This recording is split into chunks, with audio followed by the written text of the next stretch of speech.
What's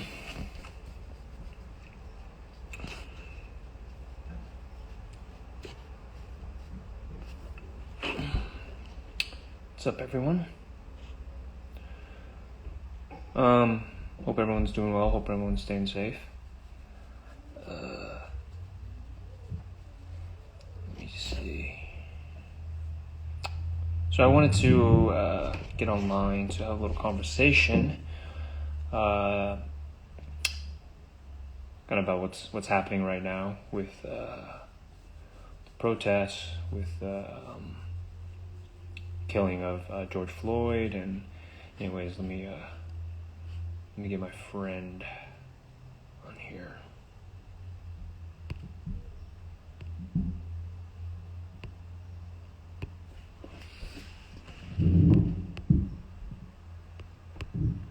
Here we go.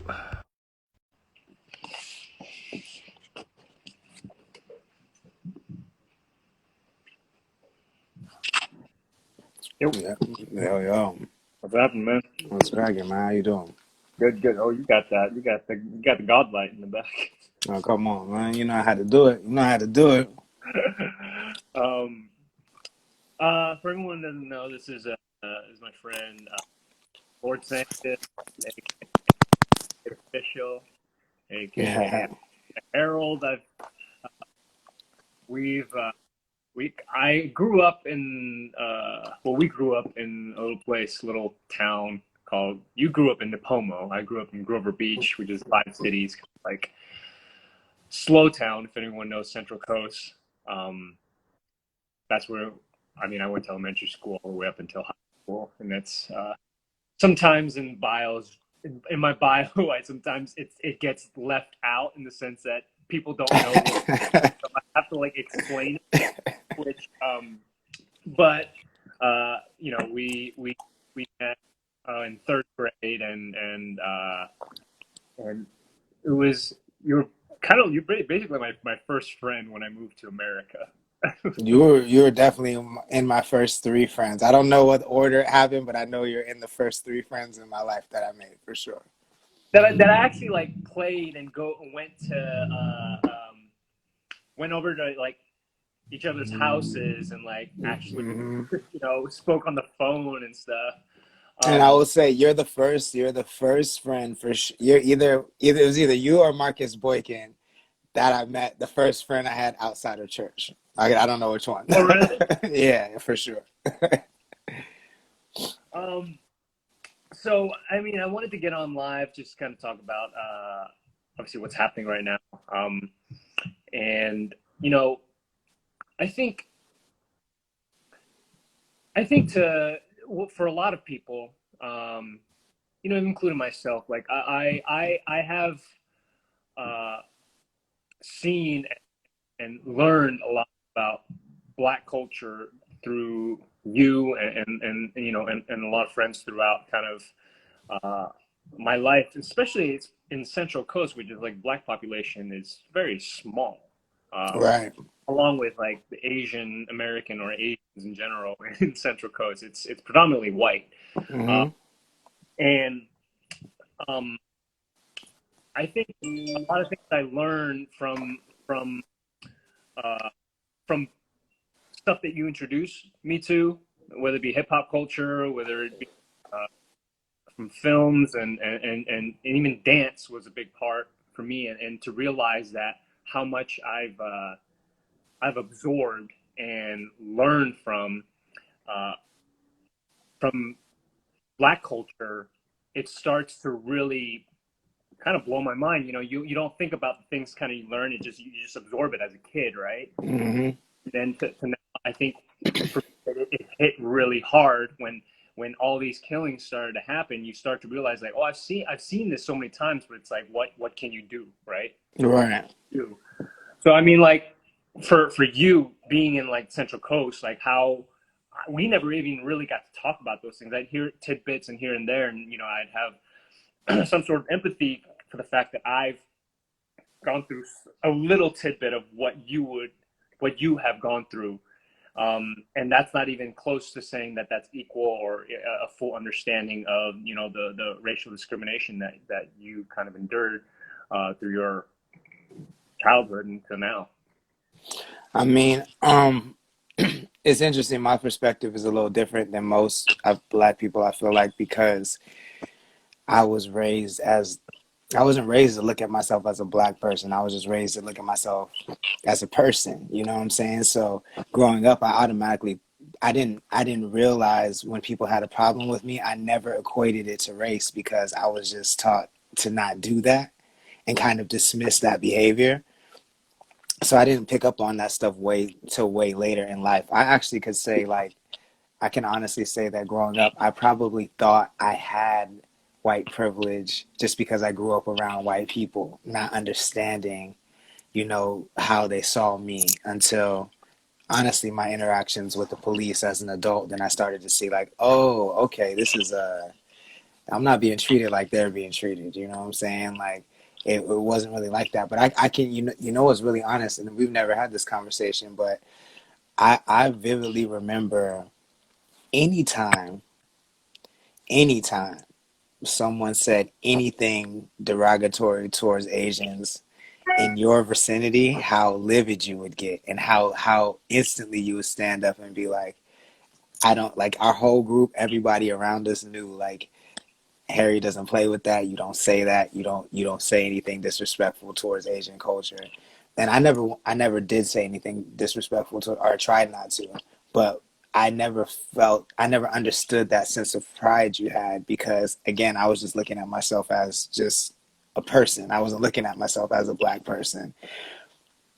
And then down the years, like as I started to be treated differently and noticed being treated differently and things like that, I would always look back to those moments when you would turn up on people and be like, that's why he wouldn't allow people to disrespect him or his culture like that. You know what I'm saying? Because I wasn't taught that. That's something I had to learn myself. So I kind of learned that from you, bro. I'm gonna keep it real. Oh man, no, I mean, dude, like I am thankful for you for you were like one of the first people that I mean one of my first friends, but like one of my friends that I saw that was just so clear on whether you felt that or not, but what it looked like from the outside was like you knew who you were and you knew what you wanted to do, and believe it or not, you know you were the first person that like kind of really truly introduced me to dance, really. you know Wow, and that's you know, crazy. he's a great dancer, he's a rapper, wonderful rapper, and I don't dance no. producer, I'm too old but to dance now. The but joints is but bad. dance wise, we do these things like called mock rock where we would lip sync. It's like, what is that, the lip sync, what's that, Yeah, lip sync? lip sync. Yeah, you just let karaoke kind of sing other Karaoke, people's whatever. songs. And we perform, and like we'd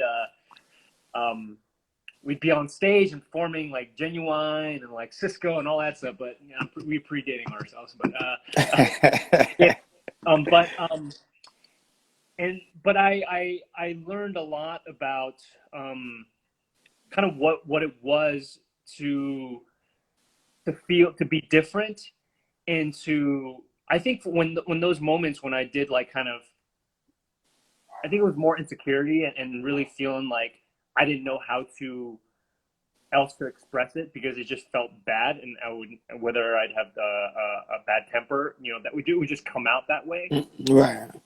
And I think throughout the time, throughout like my childhood, I just, even seeing like injustices, like even with with anyone, whether it be my Mexican friends or Black friends or even like Asian friends, it would be to a point where like you'd speak up to the point where until you're outnumbered. Right. It, Right. it's a fear of like, your parents. My parents taught me is like, yo, don't make trouble, and don't just put your head down, and why get hurt over something like this. Right. Um, which brings me to kind of like talk about like that's for Asian American, at least, culture. It's or Asian culture. Hmm. It's been that. It's like, mind your own business, right? Like, don't, Right. if if the black community is going through some stuff, like That's that's not your battle. that's not Right. your battle. And um, what I through like research and doing history and over time, just reading books and uh,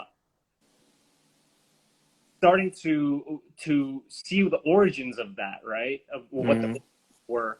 And do you like do you know do you know the history behind of like why this kind of a wedge was placed between specifically I think uh, Asian Asians and blacks, like Asian Americans and African Americans. Like you, I mean, I I know you've don't. experienced it from the Asian side, right? Yeah, yeah, definitely. And I mean, honestly, but it was only when we moved to the Bay. Like that's the only time is when we moved to the Bay and we were trying to find a place. And ultimately, you ended up living in Daly City, and I then ended up living with my aunt. And I'll never forget this because, again, like I grew up just thinking I never really saw my race until actually that was the first moment when I remember us having a conversation. We were outside of a Ralph's or a Vaughn's in Daly City or something, and we had just applied for this apartment. And you spoke to this lady in Chinese. You had called her, and she said the apartment was available. We got there, and she saw me with you, and you guys spoke to her in Chinese, and she said the apartment wasn't available, and she basically told you because I was with you that she didn't want to rent the apartment to us. And you had just said like you were real cool about it, but you were like, yo, that's just kind of how older Chinese people are. That just it's just they come from a different time. And at the time I had heard that from so many people. Like I've heard that from Lucas and his like I've been over Lucas's house and like people at his house have said crazy racist jokes to me, and the only excuse that they could say is they come from a different time. Or I've been with Terrence and Terrence is with his ex-girlfriends at their house and their grandpa says something racist and all their excuses they come from a different time. And I was willing to accept that back then, but I realized that us saying that people come from a different time is what led us to this time. Yeah, That's yeah, what led us to this right here, because we just let people slide by. Even my grandpa, when he would say things about white people that I didn't agree with, I didn't say anything. I didn't correct him. You know what I'm saying? I just let him say it. And I understood his frustration, but even my mouth was shut then. And I feel like all those times we let those things pass has led us to this time right now. And it's time to pick a side. And it's time to kind of decide, are you going to speak up or are you going to let it keep happening? Are you going to be a catalyst for change or are you going to sit on the sidelines and just see what happens?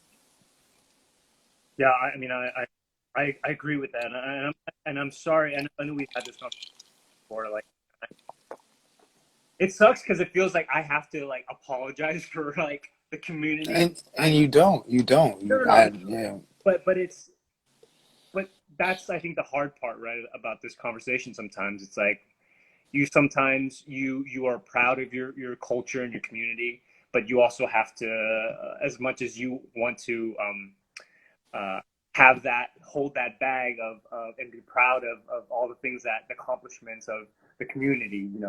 You also Absolutely. have that baggage that with all the bad and the negative, and it's it's difficult to kind of uh, use that as something where you're always going to feel like, oh, if I say this, then they're going to hit me with that because the what the previous kind of generation has really not made progress in the sense of like finding information, looking into history, and realizing these patterns that start to happen and why Hmm. you feel a certain way, right? But you And really have to think about that it it's like too, we're like young. How do we know? Like, how do we know what to say to that, right? yeah, and like your parents, my parents, they were, if you look at all the curriculum they learned from and all the media that they ingested, they were programmed to just be obedient, an obedient workforce. That's what especially if your parents were in the military. But even if your parents weren't in the military, they're programmed to be a good citizen, get a job, don't cause no trouble. You know what I'm saying? And don't make the white man uncomfortable. And that's one thing like we can understand. Even you're not black, I'm not Asian, but like I do know, like you said at the very beginning of this conversation, you were told to stay out of the way, don't make any trouble, and that ultimately translates to don't make the white man uncomfortable, No, especially if you're living in a white town. You know what I'm saying? And that's where we have to kind of deprogram ourselves and say, hey, I can't not be from San Luis Obispo. You feel what I'm saying? Just because that makes a white person uncomfortable, I don't know what to do about that. So you're just gonna have to learn how to be comfortable with that. Because I'm from here. Like you can tell me to go back where I'm from here, I'm gonna end up in slow. You feel what I'm saying? I'm not gonna end up in go Africa. backwards. Go backwards. Yeah, yeah. Like Right. if there was a teleportation machine, I would end up in 805. I wouldn't end up in Africa. I've never been to Africa, so that's just what it is. But I just think that it is up to having conversations like this in public forums so people can see and hear that there really is no difference, regardless of the upbringing, regardless of the belief systems, regardless of the politics. There's no difference between us on a human level. You know what I'm saying? No, it's crazy because you hit it right on the nail. Like you nailed it with talking about how it's making the establishment comfortable. You know, the majority, which is not it's not going to be majority for long. The I don't know if a lot of people know this, but you know, anti-blackness obviously has is still around and been around, and obviously with if if you even have like an understanding of what America is, you know, it was built on slavery basically, you know, and the crazy thing is what the new information that I found out. I mean, I knew a lot of about um, the obviously everyone knows about the civil rights movement, and then even a lot of people don't know the Chinese Exclusion Act, which happened in 1882, Yeah. where our Asian, or specifically people from China, and and then it spread to Asia to come into America, and it didn't really they didn't abolish it until like 1965. And what's interesting is 1964 is the Civil Rights Act, and a year shortly after the Immigration Act, which then opened up after the Civil Rights Movement, and Yeah. you know, you know, schools desegregated and all that. That's when we were able to Asian Americans or become Asian Americans. They're allowing uh, um, people from Asian countries with special skills. So it wasn't even a full thing. Special skills Hmm. to come. But the thing that's crazy to me, and I urge this for anyone in the Asian American community who's like listening, is that when they say this is not our fight, like why are we don't need to participate. But the fact is, a lot of people don't know that the model minority of Asians, of how we got that kind of stereotype, was like, you know, you put your head down, do good work, and it was from the establishment trying to pit any other group against blacks and it was basically anti-blackness, who was saying like, Hmm.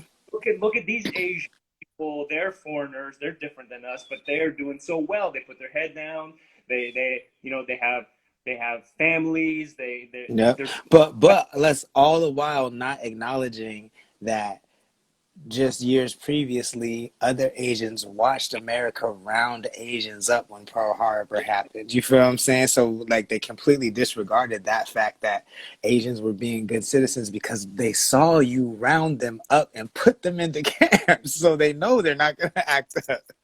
but they use that against, like, look, they were put through this thing, look how quickly they bounced back, not Hmm. realizing, and using them as props basically, not realizing, you know, like the effects of slavery and segregation and discrimination, and just, you know, the innocent killing of black men and women, like not realizing what happened that didn't allow a community to even like thrive, or even to even own land, you know, just Hmm. so many things.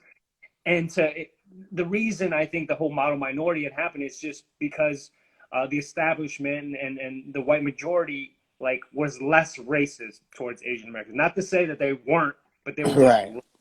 They and tolerated y'all more. yeah, and it put like a wedge between Asian Americans and African Americans, and it became like, oh well, they can keep fighting each other and they can kind of hate each other and not support each other for it because they're like, where we have this ability to come up from nothing, and it's like it's not the same. It's completely different.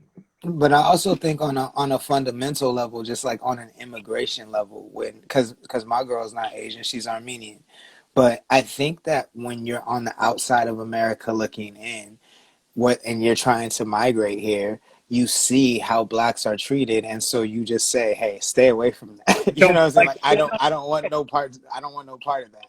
And like, so you hear so many people from outside of the country just say that blacks are inherently bad or whatever they need to tell their kids to make sure that their kids don't associate with them. And I think it's just on a level they just want their people to be safe because they know that we're not safe. But that speaks volumes. That should tell you everything, that everybody around the world knows that we're targets and they don't want their kids to stand next to us. You feel what I'm saying? Because I can't tell you how many people I've heard that have moved here from other countries and their parents told them to stay away from black people. Yeah, that's fuck, man. That's real. That's very real. I mean, you're just speaking the truth here because what you're saying is also, if you act what their idea of being American is, basically closer to white, Mm-hmm. and so with other certain cultures that immigrants, whatever, that move here, they like bleach their kids' skin to just get closer to not being associated with black, Mm-hmm.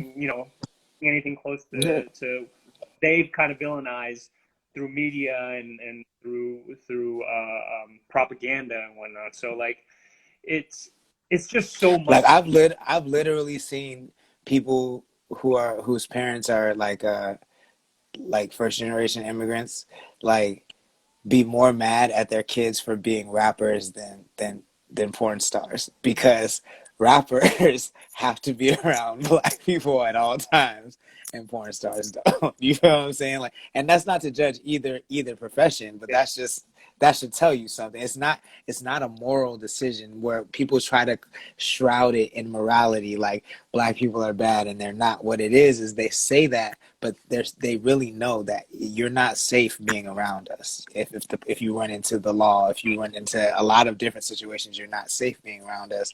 And so instead of just saying that, they'll say that we're bad and we're the problem, and that's what it comes down to. yeah, it's just nuts, right? That this information existed, right? Information has existed. Obviously, it's not taught in schools, and that is a big problem in it because I don't think the teachers were even equipped to teach something like this. Obviously, it's not even in a textbook. So how can, and if teachers do teach it, they get reprimanded and told, and it's like stay on course because what America was built on is just how to have, Capitalism. well, capitalism, but in order for capitalism, which is what is the emergence of it, right? And before Mm, is, or at least what got them to that place to be able to even have um, be capitalists is the fact it was built on free labor.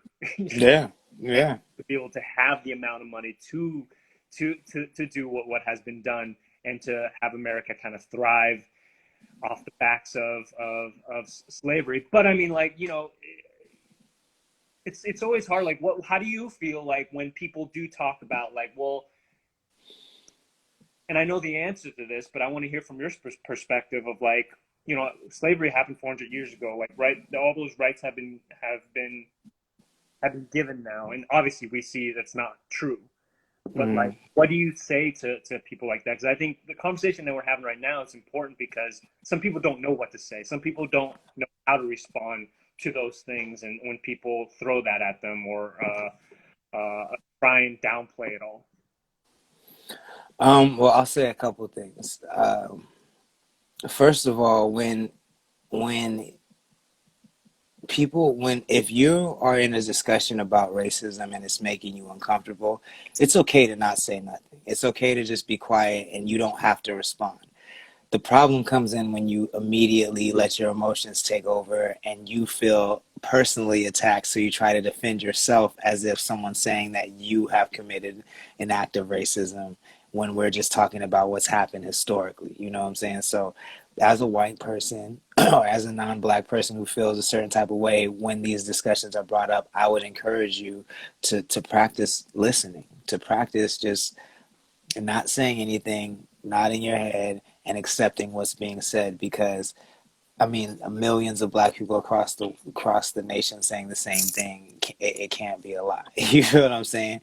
But also beyond that, you have to step back and look at the macro, look at the bigger picture, and it really comes down to like once. So slavery, like you said, it was free labor. That's how we built the economy that we have now. That's I mean, that's how we basically built this capitalist empire. And so once the blacks were freed, the people that had the most money at the time who built our economy said, how can we keep this machine going? And they created the industrial prison complex. So now we have whites, Asians, Mexicans, blacks, all working for free. They all in jail make products for Macy's. They make products for these corporations, and it's free labor. It hasn't changed. Just now, all y'all are niggas. I don't. If even if you're black or if you're not, you're a nigga. If you're in prison, that's just what it comes down to, and you're a slave. So we have to step back and look at this economy that everybody's trying to get us to rush back to during this pandemic and saying sacrifice your life for this economy because they look at you as a slave in this cog. You feel what I'm saying? I'm not trying to be a conspiracy theorist. I'm just looking. We have 100,000, over 100,000 people dead from COVID-19, and yet the only concern of people is to get back to work. And I understand people are hurting. People need money, but it's not the people. It's not just the people that need money that are hurting that are saying let's get back to work. It's the people in power saying get back to work and make us money while they bail out their friends at 4.5 trillion. They give away 4.5 trillion dollars to the people that need it the least, and they give us a one-time $1,200 check. They're telling us get back to work and make us money. So it's not just about now we're all very very much in the same boat, but again, generations before us have been trained to believe that only these people can be affected by the laws because they don't follow the rules all the while they're being sucked into the machine. So there's no difference between brown, black, and Asian. And black people, we got it first. But if you're not white, know that you're next. Period. So you need to stand up for Black lives because once they get us, once they silence all of us, you're next. And then once the Asians are gone, then the Latins are next. And then once the Latins are gone, then the Armenians are next. And it's going to go down the line. So we have to stop it from the jump. Wow. I mean, yeah, it's it's crazy when you talk about looking at the macro level of like, because when you look at the macro level, then you can start to look at this the local issues, the things that you can actually change. Because I think what is hard now is and what's great is that we can see on a global picture of what the world looks like and how it's being affected. Like Um, never before. like never before. And I think that's Yeah. why I was at the downtown LA protest yesterday, and to see this kind of, and it was very peaceful, and obviously we've other things happen where, you know, there's a myriad of reasons like how it got to that place, so I mean, Mm. I don't want to jump to conclusions, but we kind of know if you do your research and you kind of look into it as opposed to just listening to a talking head tell you exactly how to feel, you start to get a little more.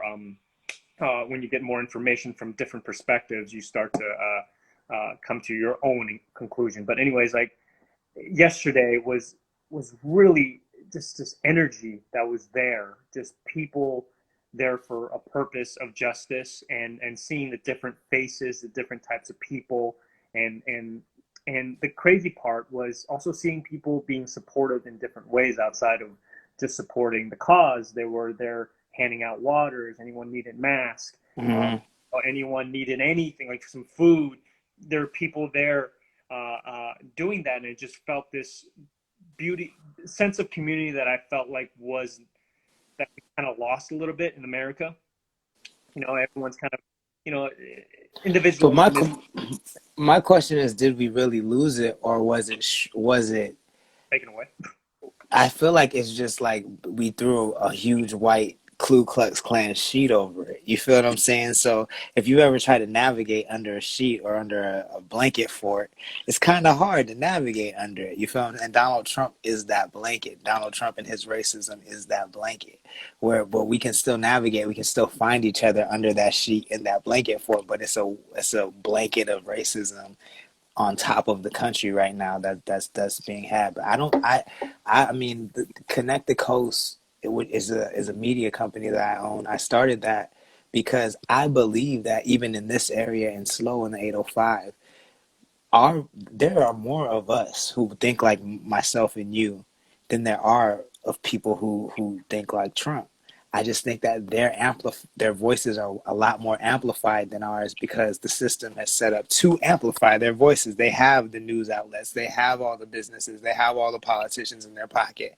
But I mean, me and you have been friends since the 80s. You feel what I'm saying? And we've been friends. I mean, we have the most diverse group of friends in that time period. That's kind of what we're known for. It's like one of every race in the 80s. You know what I'm saying? Like, and it's Yeah. been like that on the coast forever. It's just that we have never had the power, and we've never had the megaphone in our hands to say our perspective. I do think that, and you know how many Latins there are on the coast. I think there are more of us than there are of them. I just think that we need tools to amplify our voices. No, you're absolutely right. I think you know, you can throw statistics uh, all you want, but like then like what do you believe? Because who is putting those polls together? Who is putting those numbers together? Uh, Hmm. when you see it with your eyes and you know, the flesh, it really encourages you to to to think like you're not alone. And I think a lot with a lot of movements, you know, which I think we're seeing something really big in the sense that a lot of people who would never, whether they're doing it for the trend reasons or whatnot, it's I think the one thing that really irks me is you know, as you know, I've been, whether it be just putting my head down and doing it or sometimes being more vocal on it, you know, the Asian American kind of male, as far as how they're portrayed in the media, is really important to me because you know, it's we've been looked at a way and portrayed a certain way that's just unpleasant, or at least like Yeah, that was a one aspect of how it was behind a white lens, right? yeah. um and I think it's important for all of us right now to take the time to learn about your history, because your own history, because especially in America, as far as America goes, and it always will connect in some way to anti-blackness. Mm. And that's the Mm. shit part of it That's all, right? heavy. That's heavy. Because there is a connection. You know, I speak to like my fellow Asian Americans. Some are fighting the good fight and being super supportive right now, which is important, and some are just indifferent and not seeing the importance of this, and not realizing if they immigrated here, whether their parents were born here, and how they even got to America, is off the backs of the work that the African Americans have done, whether it be through the civil rights movement, which is the biggest one, because if that didn't happen, your ass wouldn't have immigrated here, been able Yeah, to true. live here, or even to have the rights of of not be segregated. Because you know, at the before then, they were just, you were lumped together. You know, if you weren't white, you were black. You Yeah, know, yeah, that's a fact. and it's the craziness of that. So it's like I urge a lot of people to do some critical thinking, because don't just listen to us. I mean, we're just having a conversation, but if it's something hits you, strikes you, do a little more research, read books, because we can't live in an age of just trusting everything that's on Twitter and Instagram. Oh, that's yeah, especially now because I mean we have people like Zuckerberg saying that they're going to allow politicians to lie on their platforms, and we have I mean as much as Jack Dorsey, I mean he's the only one kind of checking the president. All he's doing is putting warnings under the tweets. So we're getting a lot of false information at a very high pace. So we do have to be wary of that and find out what's right on our own. But I also think that too, like I can't obviously speak for every black person, but I can speak. I feel like for a lot of black people, when we say that, like, you know what I'm going to do? I'm just going to speak for myself. I'm not even going to try to speak for other black people. I'm speak for myself. That growing up, like I said, I didn't look at myself as like a black kid. I just looked at myself as a regular kid that wanted to be a rapper. But the reason not only, I mean, you were obviously a cool dude and we like the same things, but one of the reasons that I really, really gravitated towards you is because even as someone who wasn't taught to be proud of their blackness, I remember as late as the early 90s how Asians were portrayed in the media. You feel what I'm saying? Like Mr. Miyagi was the first respectable Asian character on in the media, and he still was very like on the line, like I don't know, like that's the white man's version of what an Asian should be. You know what I'm saying? And like it always really offended me the same way that like when I seen Bugs Bunny cartoons and you see black people with big lips and no nose and all that stuff, I'd be like, I would say Asians are the only people that maybe feel my pain because when I see them on these mediums that I love, television, and I hear them on the radio, they look nothing and sound nothing like the Asians that I actually know. You feel what I'm saying? Yeah.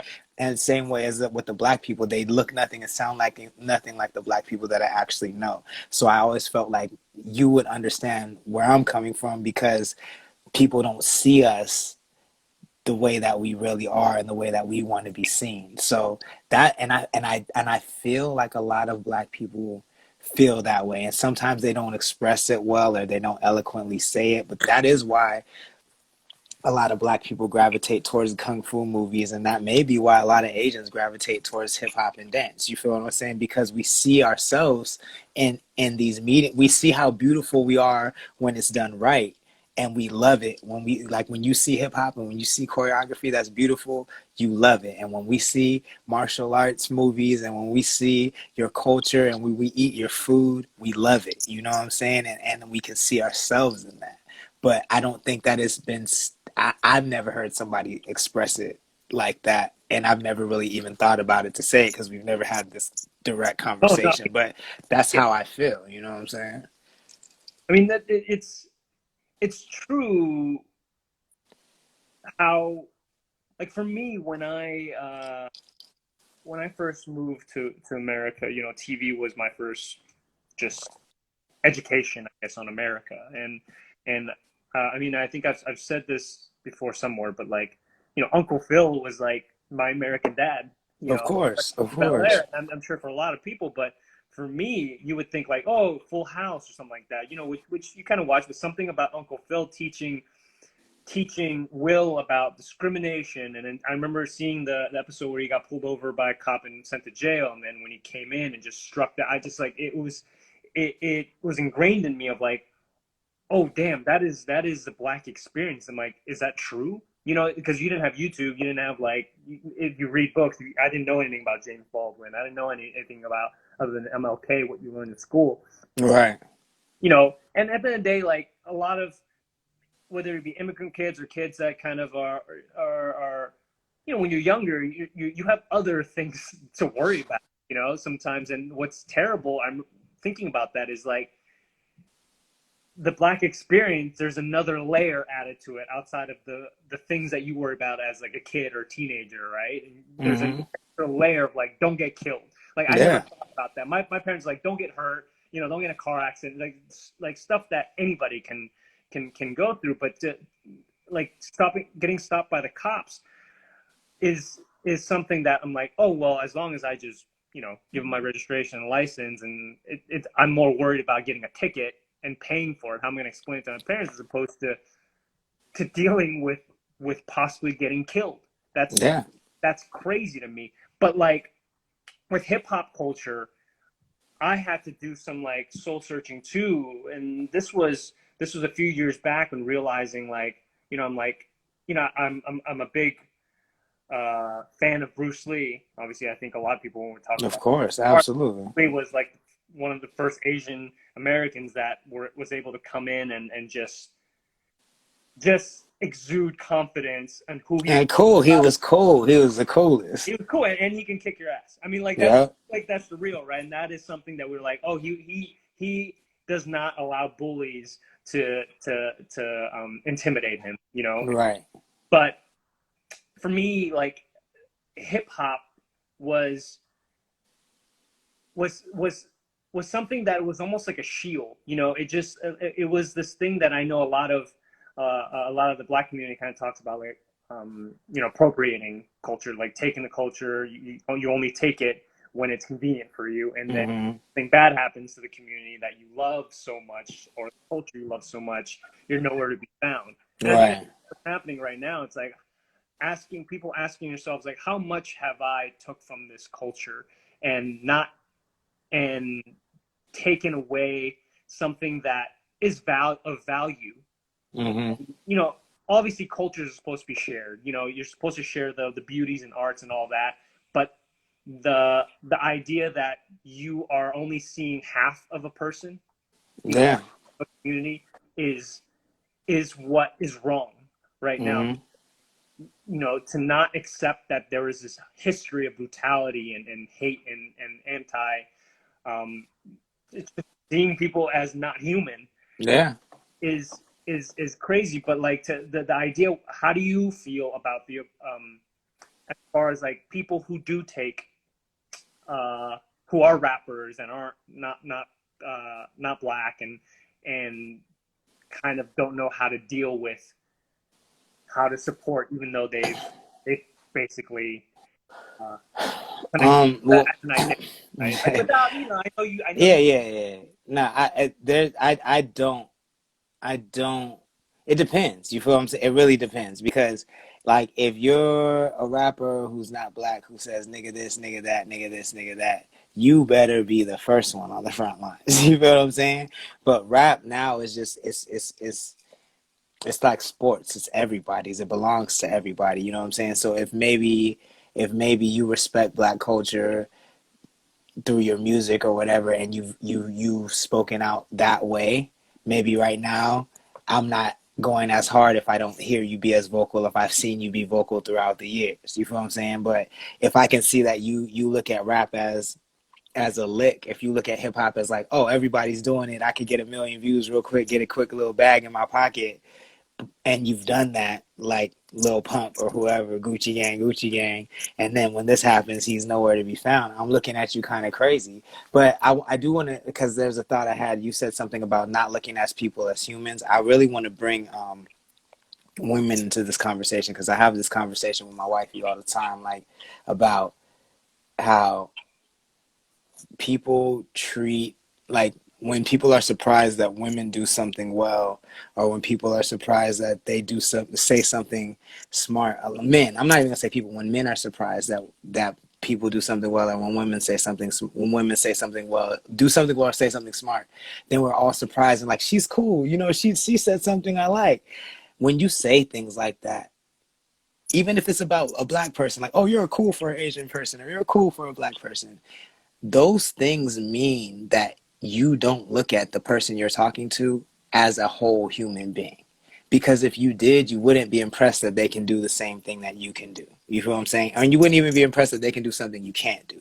So don't stop saying this person is my cool black friend, or they're cool for a black person, they're cool for an Asian person, or she's a chick but she's super cool, she likes football. You know what I'm saying? Like, Yeah, all yeah, of those things, like it can't just stop at like black lives. And I'm not up here trying to say all lives matter, or be one of those preachers, but what I am saying is that when you realize that you're not looking at one person as a human being, take that same lens and look at everybody else and see, do you mm, equate them as a human being as a whole? Because as a man, I see this all the yeah, time. I see men say crazy things to women crazy, crazy things to women that like they would never say to a man. And I'm like, you don't look at that woman as a whole person and you don't even realize it. You feel what I'm saying? And it's just it's nuts. So I feel like just all the way around we have to have these conversations. No, thank you for saying that. I think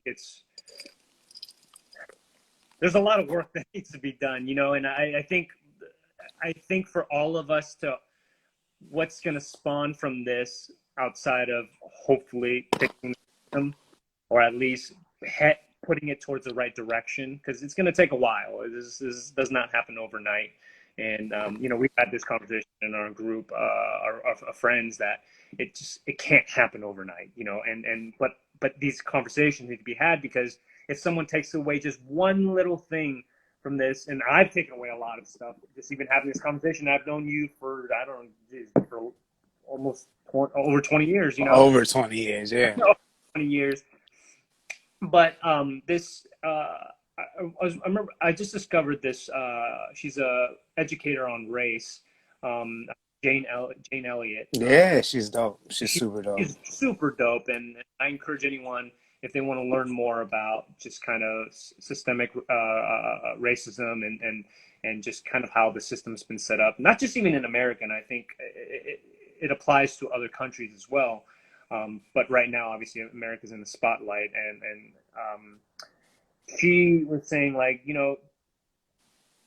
try and realize what you say. If you do say, I don't see color.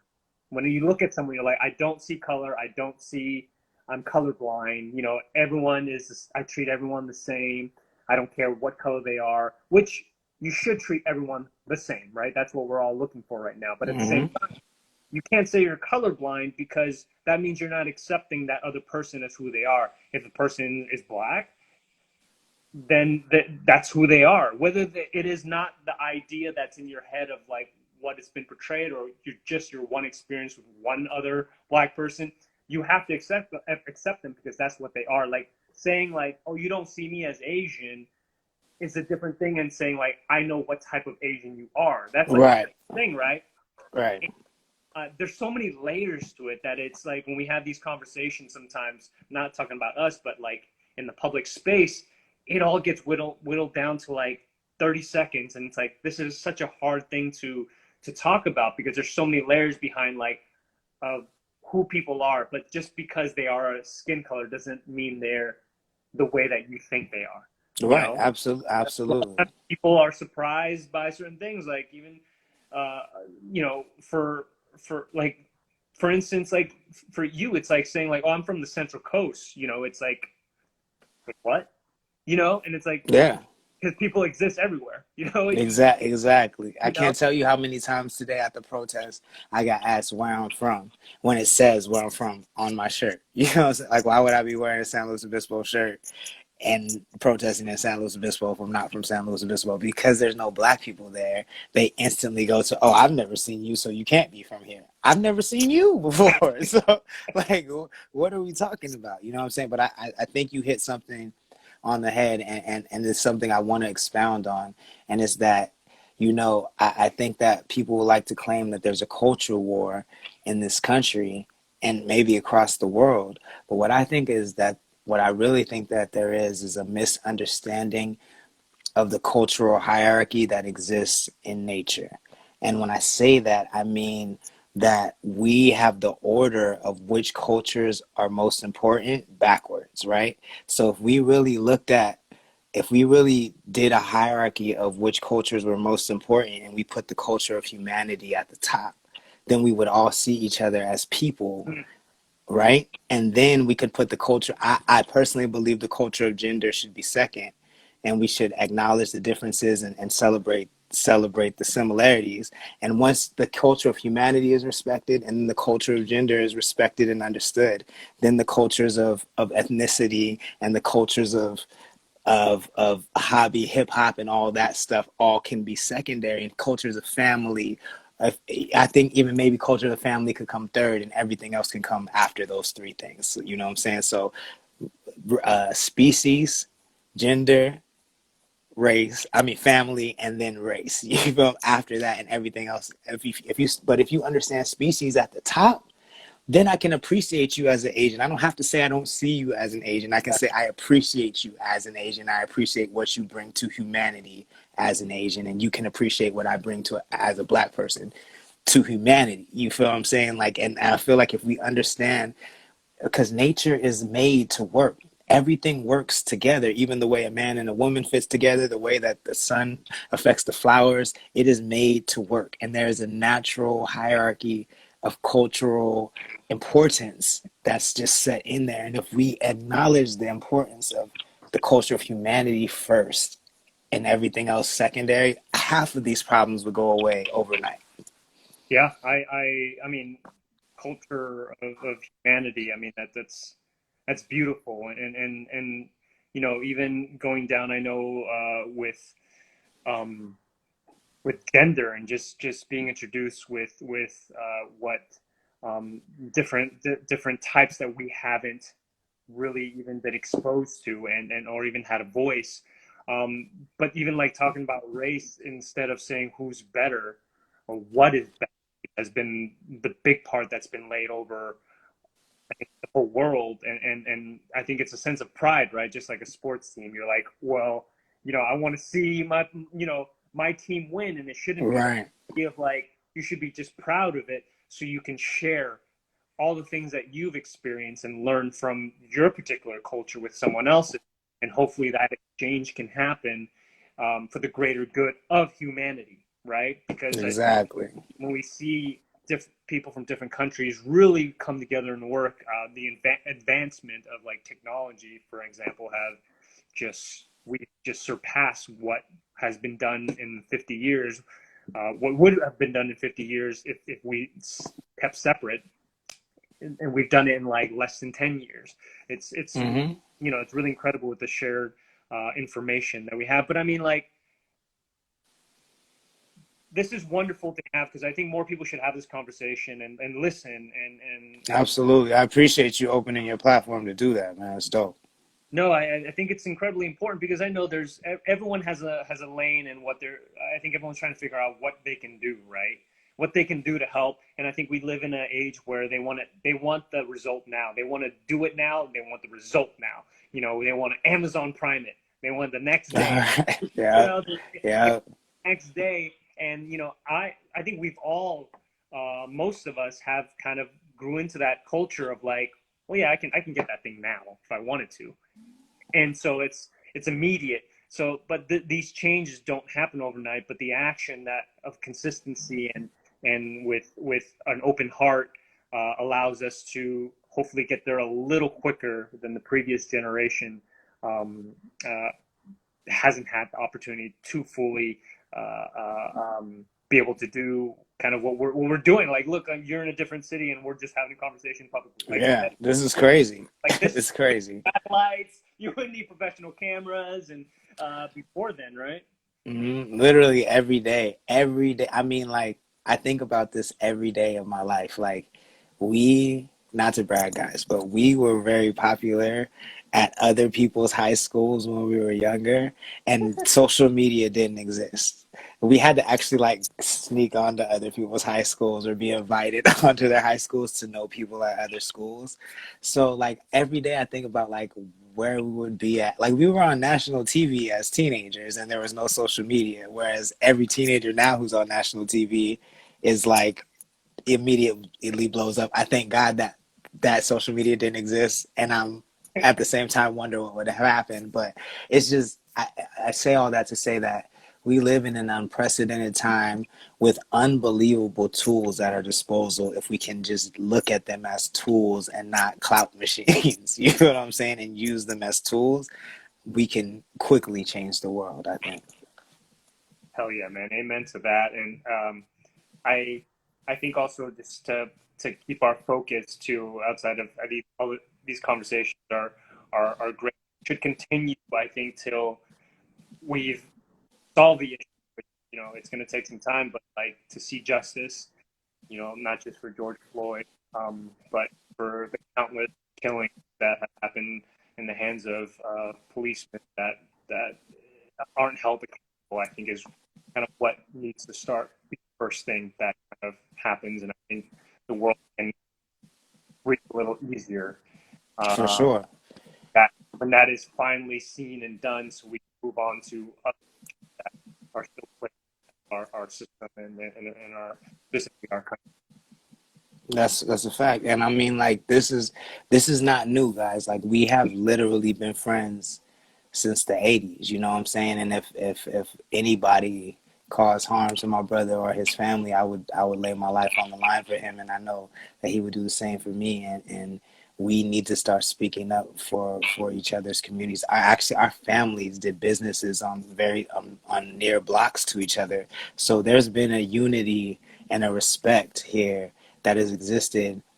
Um, I mean, during a time when people used to say that it didn't exist, you know what I'm saying? Like when we would go to LA and we would show up together with me, you, Lucas, or even if Jeremiah or Terrence were there and Tommy, they'd be like, "What the fuck is this? Like United Nation?" Like because people couldn't understand that like And we we didn't do all that on grew up purpose. together. We didn't do that. We didn't be like, yo, I need a black friend, like I need a white friend. It wasn't even that. It just happened, and I'm really thankful that that happened because I got to learn so much. You know, you get you it creates empathy whether it's not just learning about the problems of you know of a different community, but it's just like that's kind of Yeah, how yeah, it's kind of how you should function. You should not to seek out that. It's just know that like how when differences happen. I mean, when you have people who have a common like, and that's what I loved about dance. And love about dance is that I remember the first time I was, you know, I was in a class and it was, you know, obviously it was like hip hop and freestyling was something I was really insecure about. And I just remember the first thing about, you know, the community was just it didn't matter what color you were. You're like, yo, you're it's like dope. who's dope, Yo, who's not. yeah, and it's interesting because I have a quick story before we like get off. I don't want to take too much of your No, time. no, all good, all good. You know, going back to, and this is a longer conversation about like, you know, appropriation. You know, I used to have, you know, me, I used to have cornrows. I had Hmm. cornrows when I first moved to LA, and you know, the first time I did it was more of like, you know, our roommate Chuck was just he's Puerto Rican, half black, and he was just like, oh, I can braid your hair, and I was like, okay, you know, it was Right, just right. fun, and then it just started. I remember when I was on tour with Beyonce. I got the Beyonce tour. I wanted to take him out because I was like, I can't sustain this, and also I don't feel right being around like, you know, That's crazy because I never honestly, again, during that period, I still, I guess, was asleep. I wasn't woke. So I never really even thought about you having corona. It never crossed my mind, bro. Like you were on BET, like. well, it's funny because like I was like, I feel wrong. I don't feel right. Like having cornrows. I'm not. You know, not even at that age. I was kind of like, I didn't know if this was right. This doesn't feel right because I'm not. I didn't know what appropriation was. You know, Mhm. um, but I remember I asked like, oh, I'm gonna take it off, and like coming from the top, the boss was just like, no, keep it. Like we But but love it. but appropriation for all those out there. Appropriation is people who don't indulge, like you don't know any black people, you don't kick it with no black people, Give credit and or acknowledge. give credit, and then you take the style. You weren't doing that, so it wasn't appropriating. You know what I'm saying? It definitely wasn't appropriating. But you know, it still like makes me like, oh, what am you know? At the same time, like with any culture, when you start to get to know it, you're like, Is and this me or not? Is this me? is this me or not? And that's the hard part because you know a lot of people who grew up in the Bronx or whatever, and just that's what they Yeah, knew, and how they yeah. talk, and that's the culture that they're in. So it's a really hard conversation because other people see it differently than you. But at the end of the day, it's like you can explain it to someone, but they don't know your history or experience. Because Um, I had that same thing. Like basically, when I had the mohawk, when I painted my nails black, when I was only kicking it with rock stars, that was because the black people in the I thought when I moved to LA and tried to be a rapper in LA that black people would automatically accept me. You know what I'm saying?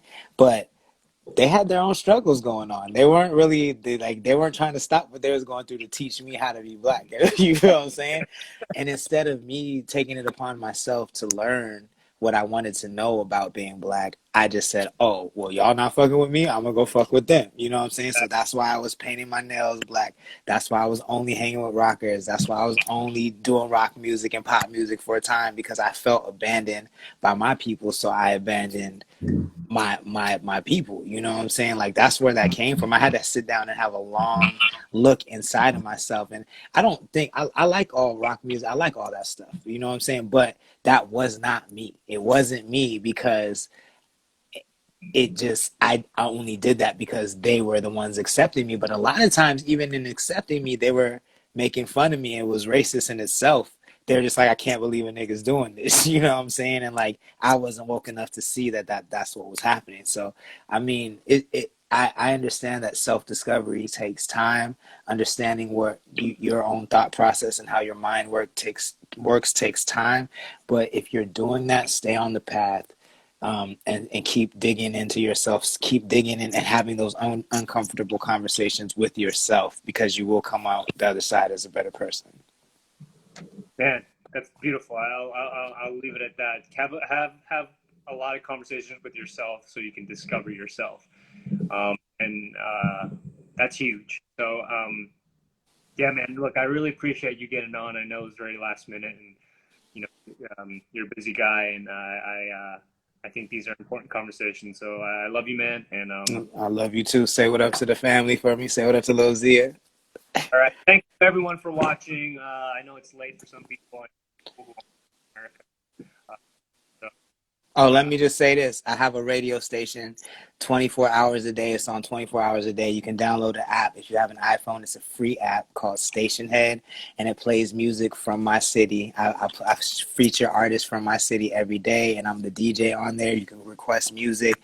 And right now we have our protest playlist going on 24 hours a day to keep the protesters inspired. But every day, 24 hours a day, you can listen to this. It's a great way to support Black business. It's a great way to support independent musicians. And check it out. So what Station Head is the app. It's free.